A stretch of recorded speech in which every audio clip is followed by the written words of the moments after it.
Quero desejar a todos os meus irmãos maçons e não maçons, judeus e não judeus, um forte abraço e aquele aperto de mão diferenciado e novamente convidá-los para nossa mais uma leitura, análise e reflexão sobre os textos bíblicos, né?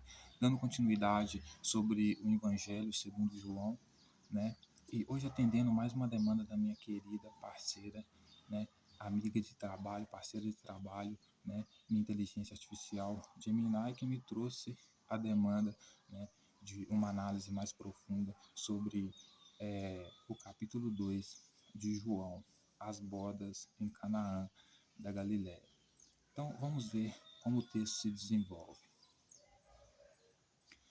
3 dias depois, houve um casamento em Canaã da Galiléia. Achando-se ali a mãe de Jesus, Jesus também foi convidado com seus discípulos para o casamento. Tendo acabado o vinho, a mãe de Jesus lhe disse: Eles não têm mais vinho. Mas Jesus lhe disse: Mulher, que tenho eu contigo? Ainda não é chegado a minha hora. Então, até aqui, o que aconteceu até aqui? Jesus, mais a mãe dele, foram convidados para um casamento. Quando eles estavam no meio do casamento, acabou-se o vinho. A mãe de Jesus chega perto de Jesus e diz para ele: Jesus, acabou o vinho, ou seja, sem vinho não tem mais festa, o mestre Sala vai embora. Jesus olha para a mãe dele e fala com ela assim: mulher, o que tenho eu contigo? Não é chegado a minha hora. Não é chegado a minha hora de quê? A minha hora de se casar. Por quê? Porque eles estavam no casamento. Observe o contexto. Então, quando ele diz para a mãe dele assim, não é chegada a minha hora, por isso ele não vai ajudar ela, ele está querendo dizer o seguinte: o que tem a ver eu com esse casamento, mãe? Entendeu? Que se foda. Acabou o vinho, que termine a festa. Não é chegada a minha hora. Não é meu casamento. Por quê? Porque ele chamava os discípulos dele de noiva, enquanto ele era o noivo. Por quê? Porque ele, no dia da Páscoa, ele vinha selar com os discípulos dele o quê? A nova aliança. Que em vez de ser um cordeiro, né, morto para perdão dos pecados, que era o que exigia a lei de Yahvé, né, ele estava transformando o cordeiro em pão, né, o corpo em pão e o sangue em vinho. Ou seja, essa nova aliança dele com os discípulos dele, esse casamento com os discípulos dele, era oferta de Caim, oferta do campo para perdão dos pecados, que Deus rejeitou desde o início. Então, por isso ele não queria ajudar a mãe dele. Por isso ele fala com ela: o que tenho eu com isso, mãe? O que tenho eu contigo, mulher? Não é meu casamento, não é chegada a minha hora, deixa a festa acabar. Então ela falou aos serventes: fazei tudo o que ele vos disser. A mãe de Jesus, então, olha para os serventes que estão ali, com medo de terminar a festa, porque não tem mais vinho, acabou o vinho, acabou a festa, vai servir água. Exatamente vai ser isso que Jesus vai fazer, né? Então, acabou o vinho, acabou a festa. Aí a mãe dele fala para os serventes que estavam lá: faça o que ele mandar. Sigam Jesus e façam o que ele mandar. E olha que Jesus já tinha demonstrado má vontade em salvar a festa de casamento. Porque não era dele, então que se foda se acabou o vinho. Não vou fazer nada para recuperar vinho. Até porque não se faz o vinho de uma hora para outra, assim, né? É todo um processo. Aí o texto continua dizendo assim: estavam ali 6 talhas de pedra que os judeus usavam para as purificações, e cada uma levava 2 ou 3 metretas. Então preste atenção, senhoras e senhores. Tinha 3 repositórios ali que Jesus poderia, objetos que ele poderia usar aí para encher de água. Só que preste atenção, o número 6 é o número do engano. Por que o autor deixou claro 6 aqui? Para você entender que a transformação de água em vinho aqui não é uma coisa literal, não é uma mágica. O que aconteceu aqui foi o seguinte: Jesus não se importava com a festa mesmo, em vez de servir vinho, serviu a água no lugar do vinho. Então por isso ele transformou a água em vinho. Porque era para servir vinho. Se não tivesse vinho, a festa acabava. Ele mandou encher de água, né, os objetos que estavam ali. Para quê? Para servir água em vez de vinho. Certo? Então, por isso que o autor vai dizer, né, estavam 6 talhas ali de pedra, né, que os judeus usavam para quê? Para as purificações. Ou seja, aqueles lugares ali eram onde eles colocavam água. Tá? Água ou óleo, né, azeite, alguma coisa que servia para purificar. Aí o texto vai dizer: Jesus lhes disse, enchei de água as talhas. O que tinha dentro da talha? Água. E elas as encheram totalmente. Então, ou seja, as talhas estavam totalmente cheias de água. Mesmo que se misturasse um pouquinho de vinho ali, não ia dar para disfarçar. Por quê? Porque estava totalmente cheia de água, não cabia mais nada, certo? Então lhes determinou: tirai agora. Olha, estava cheia de água, ele não fez transformação nenhuma. Mandou elas tirarem a talha cheia de água e levarem, né, até o mestre-sala, o cara que estava realizando o casamento. E elas fizeram. Olha só como o texto se desenvolve. Tendo o mestre-sala provado a água transformada em vinho, por quê? Porque era para levar vinho. Mas como Jesus estava dando demonstrações de autoridade ali, ele estava obrigando o mestre-sala a beber a água como se fosse vinho. Por isso ele transformou a água em vinho, certo? Não tem nada de mágico aqui. Não sabendo de onde viera, se bem que sabiam os serventes que haviam tirado a água, chamou o noivo. Então, o mestre-sala não sabia de onde eles tinham tirado a água, estava bebendo a água como se fosse vinho, porque o que Jesus fez ali é o seguinte: eu não estou nem aí para essa meta desse casamento, eu não vou desenrolar mais vinho. Se ele quiser beber, ele vai beber água. Se ele quiser continuar a festa, ele vai beber água em vez de vinho. Vai beber água como se fosse vinho. Porque não é chegada a minha hora, não é o dia do meu casamento, eu não vou me importar se o vinho acabou. Vou servir água pro cara. Entendeu? É isso que está acontecendo aqui. Então o texto vai dizer que o mestre-sala não sabia de onde tinha vindo aquela água, quem sabia era só os serventes, né?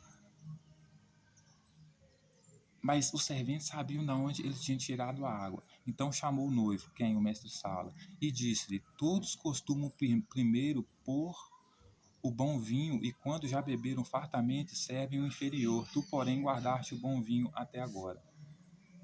Ou ele respeitou aqui a autoridade de Jesus e disse com essas palavras assim, basicamente assim: eu vou tomar essa água aqui calado, como se fosse vinho, ainda vou colocar como se ela fosse melhor do que o vinho, né? Porque, ou seja, na tradição, acabou o vinho, acabou a festa. Ou se ele estava debochando, né, do noivo, falando assim: caraca, eu já fui em várias festas aí, né, e as pessoas servem os melhores vinhos aí, depois que tá todo mundo farto, ele vem e serve o pior, né? Você é diferentão, ou seja, com sarcasmo, né? Por quê? Porque água não é melhor do que vinho, né? Nós bebemos dos vinhos aqui, nos fartamos aqui, e agora você oferece, né, a água como se fosse vinho, né? Então, ou seja, você oferece, ou ele está falando aqui que a água realmente é melhor do que o vinho, ou ele está dizendo, debochando do noivo, dizendo para o noivo o seguinte: você não é diferente dos outros. Eles servem o melhor vinho até as pessoas se fartarem e depois vem com o pior vinho. Você também não é diferente. Né? Por quê? Porque você trouxe vinho até agora, o vinho acabou e agora você vem trazendo água. Seus serventes. Né? Com este, deu Jesus os primeiros sinais em Canaã da Galileia, manifestou a sua glória e os seus discípulos creram nele. Então, qual que foram os primeiros sinais que Jesus deu aqui na Galileia? Vamos voltar para os versículos anteriores.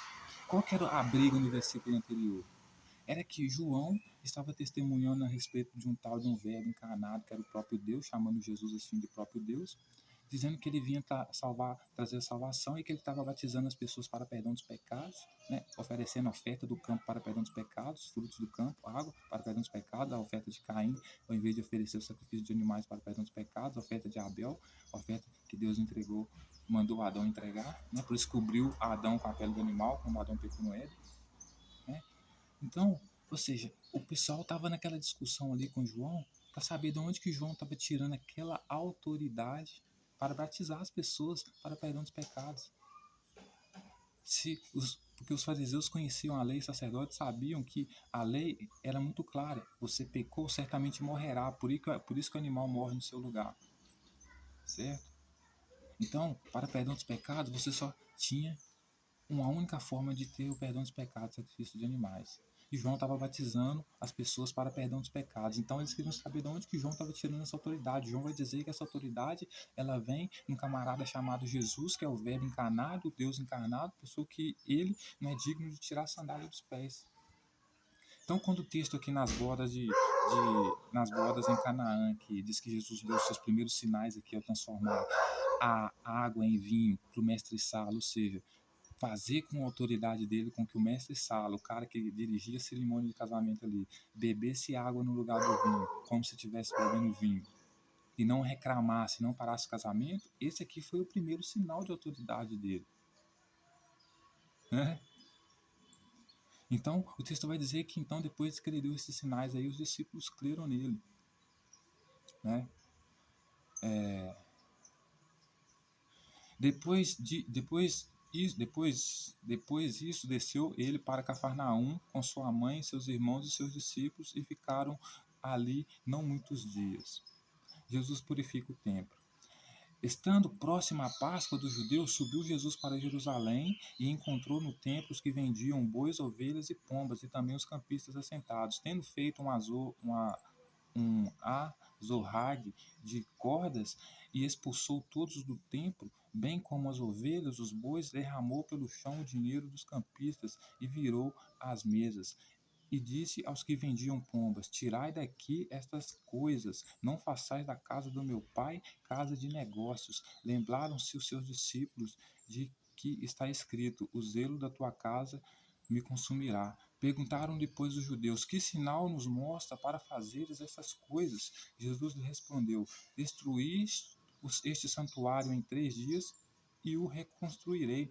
Replicaram os judeus: em 46 anos foi edificado este santuário, e tu em 3 dias o levantarás?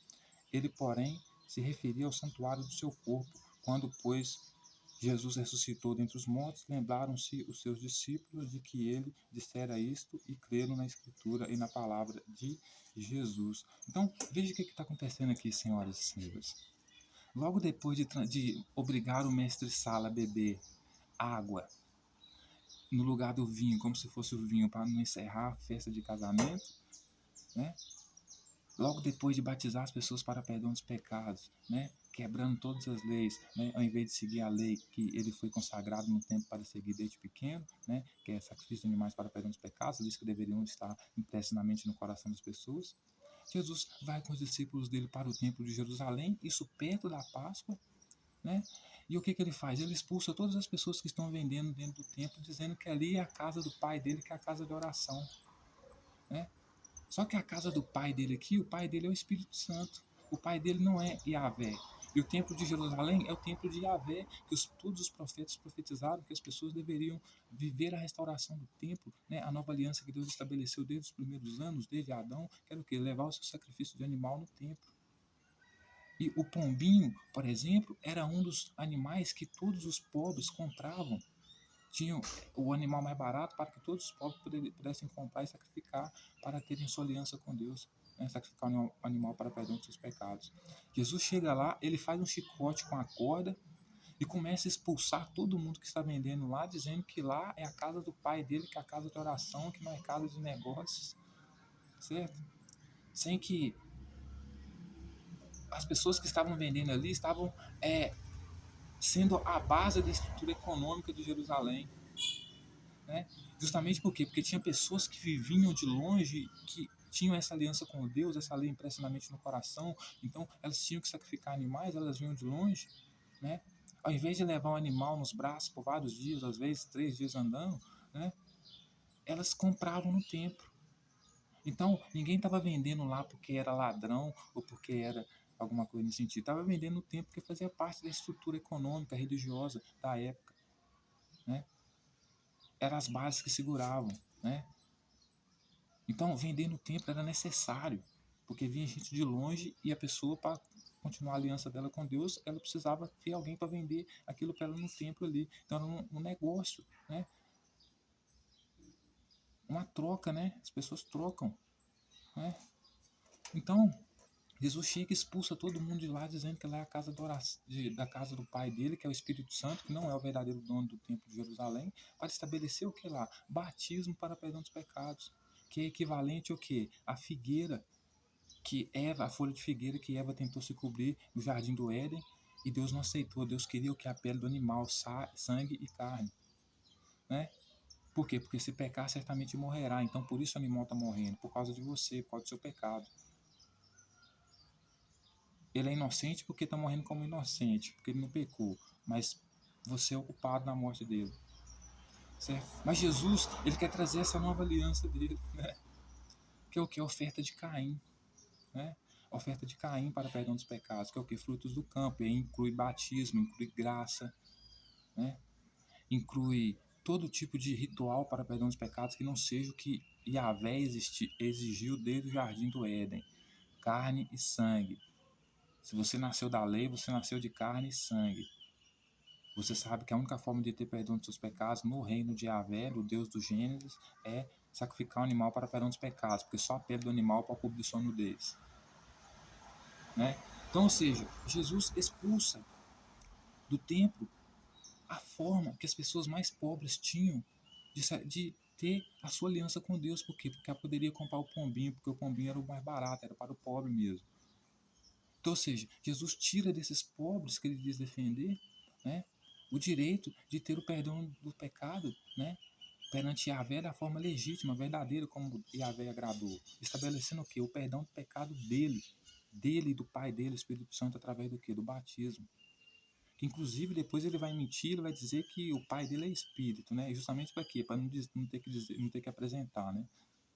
Porque ele não pode estar falando do Deus de Gênesis, porque o Deus de Gênesis não é espírito. Ele andava, inclusive, com Adão no jardim do Éden. Vivia com ele, viviam juntos, né? Então ele expulsa todas as pessoas de lá, dizendo que lá é a casa do pai dele, a casa de oração do pai dele. Enquanto, tudo para quê? Para realizar o batismo lá e fazer com que as pessoas, né, como ele mesmo disse, né, não quer holocausto, ele quer misericórdia. Então, ou seja, com que as pessoas se humilhem para ter perdão dos pecados, né, ao invés de praticar a dignidade, que é a aliança que Deus estabeleceu com Adão, que é o que? Só matar o animal e você fica quitte com Deus. Não precisa se humilhar, né?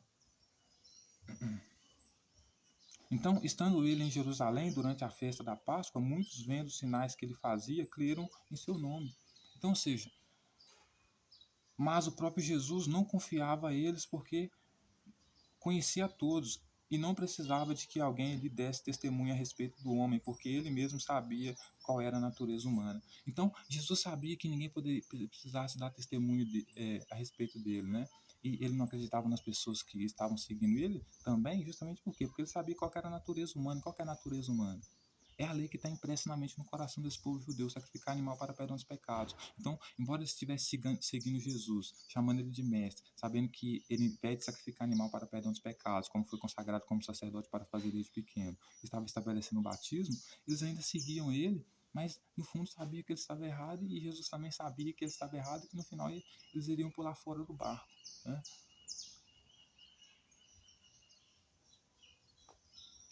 Então, ele sabia qual era a natureza do homem, né? E a natureza do homem era o quê? Era sacrificar o animal para perdão dos pecados. Essa é a natureza de Adão. Adão saiu do jardim do Éden com essa natureza, a natureza que Deus colocou nele, né? E ele vai descer de Jerusalém, mais ou menos no dia da Páscoa, né?